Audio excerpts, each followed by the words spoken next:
काला साया।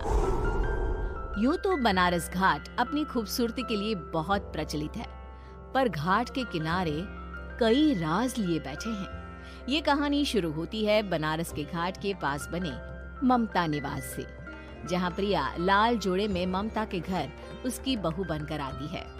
आओ आओ बहू, घर को अपने पैरों से पवित्र करो।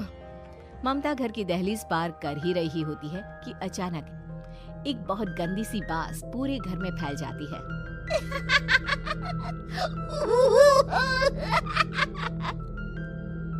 ये बदबू और ये आवाजें, ये कौन हंस रहा है माँ? अब ये पड़ोसी ना हमारे थोड़े अलग से है। कहाँ हम शाकाहारी और ये मांस मच्छी खाने वाले। छोड़, तू ध्यान मत दे और गृह प्रवेश कर। और हाँ बहू, अपनी सास की एक बात हमेशा याद रखना, इन पड़ोसियों से तो कभी बात नहीं करेगी। अच्छे लोग नहीं है ये। अपनी सास की ये बात मानेगी ना बेटा? हाँ माँ, जो आपकी मर्जी, मैं उनसे बात नहीं करूंगी। अगले दिन प्रिया अपनी पहली रसोई बनाने रसोई घर में जाती है। ये छोटी बात तो नाक में जा रही है। एक काम करती हूँ, खिड़की खोल देती हूँ। प्रिया खिड़की खोलने जाती है। इतने जाले, लगता है इस खिड़की को कभी खोला ही नहीं गया। पर ऐसा क्यों? ओह, नॉन-वेज की स्मेल आती होगी ना।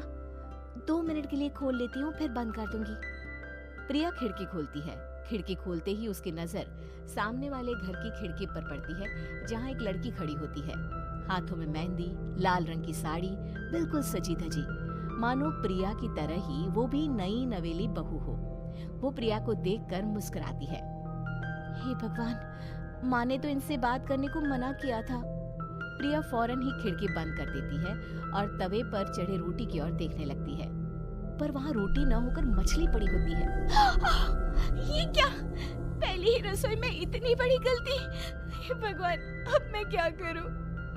प्रिया बहुत डर जाती है और फौरन रसोई की सफाई करने और फिर सभी के लिए खाना बनाने लग जाती है।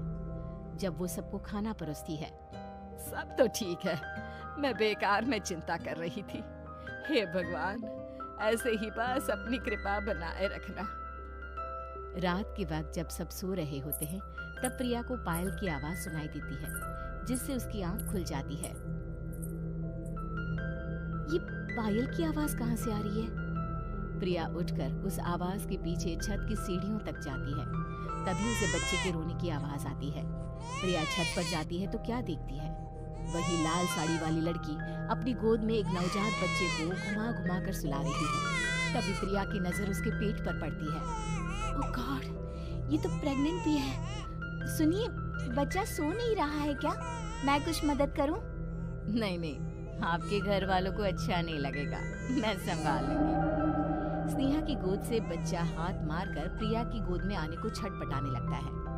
दोनों घर अगल बगल में बने होने के कारण प्रिया उस बच्चे को गोद में ले लेती है।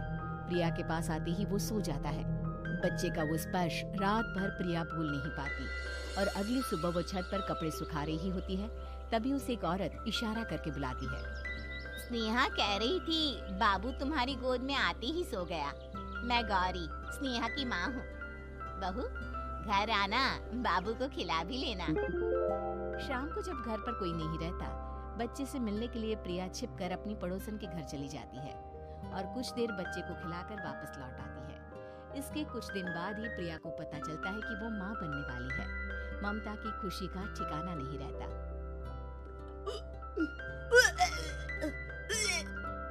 माँ जी, पता नहीं क्यों उल्टी आ रही है। प्रिया भागती हुई वॉशरूम में जाती है तो हरे और लाल रंग की उल्टी करती है। उस उल्टी में से कीड़े निकलते हैं। ये क्या? खून और ये कीड़े! माँ! माँ! प्रिया की आवाज सुनकर ममता दौड़ कर आती है, पर बेसिन में कुछ नहीं होता। प्रिया हक्की बक्की रह जाती है। ये सब क्या हो रहा है? प्रिया घबरा जाती है और अपने कमरे में जाकर सो जाती है। डर के कारण वो इतनी थक जाती है कि उसकी आंख लग जाती है। तब उसे ऐसा लगता है उसके पेट पर मानो कोई बैठा हुआ हो। कौन हो? प्रिया के पेट पर एक 5 महीने की बच्ची बैठी हुई थी, जो बुरी तरह जली हुई थी। माँ, तुम ही मुझे लाई ना अपने पेट में। मैं तुम्हारी माँ नहीं हूँ। कौन हो तुम? माँ, देखो मैं जल गई बुरी तरह से। 6 महीने पेट में रहने को भी मुझे नहीं मिला। सहला दो ना माँ। बचाओ, बचाओ, माँ। ममता दौड़कर कमरे में आती है। प्रिया की बातें सुनकर वो सब समझ जाती है। तू कहीं बगल वाले घर में तो नहीं जाकर आई ना बहू? मुझे माफ कर दो, मैं गई थी माँ। उस घर में सब मरे हुए हैं बहू। कई साल पहले स्नेहा उस घर में बहू बनकर आई थी। कुछ ही दिन में वो एक बच्चे को जन्म देने वाली थी। पूरा घर बच्चे के आने की खुशी में खोया था कि एक दिन अचानक उस घर में आग लग गई। सब बुरी तरह जलकर मर गए। गौरी आज भी दादी बनने का इंतजार कर रही है और इसीलिए स्नेहा ने अपना अजन्मा बच्चा तुम्हारी कोख में डाल दिया। ममता ये कह रही होती है कि पीछे से उसके पैरों को एक बच्चा पकड़ लेता है। दादी, दादी। माँ, स्नेहा की गोद में यही बच्चा था। ये बच्चा कौन है फिर? तेरी मौत है। तेरी भी दादी। जिस चीज का ममता को डर था वही हो गया। ममता निवास के ऊपर मौत ने चादर बिछा दी थी। प्रिया का पेट ऐसे बढ़ जाता है मानो 9 महीने का हो। 2 हाथ उसके पेट से बाहर निकलते हैं। बहू, संतोष को फोन कर, किसी पंडित जी को बुला बहू। प्रिया का पति भागता हुआ घर आता है। ये तो होना ही था माँ। तेरा पाप तेरे सामने आ गया तो तू सह नहीं पा रही है। स्नेहा घर में आग लगी नहीं थी, माँ ने लगाई थी, प्रॉपर्टी की लालच में।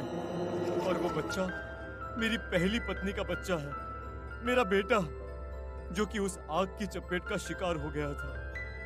मैंने तुमसे ये सब माँ के कहने पर छुपाया था। मुझे माफ कर दो प्रिया। तुम अगर चाहो तो यहाँ से जा सकती हो।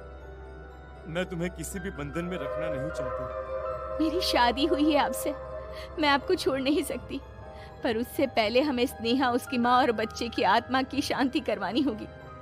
संतोष और ममता गौरी के घर जाते हैं। अंदर सब कुछ जला हुआ होता है। जमीन पर जली हुई लाशें बिखरी हुई थी। ममता रो रो कर अपनी करने की माफी गौरी से मांगती है। प्रिया स्नेहा के घर वालों का अंतिम संस्कार करवा देती है और ममता निवास फिर से आत्माओं के साए से मुक्त हो जाता है।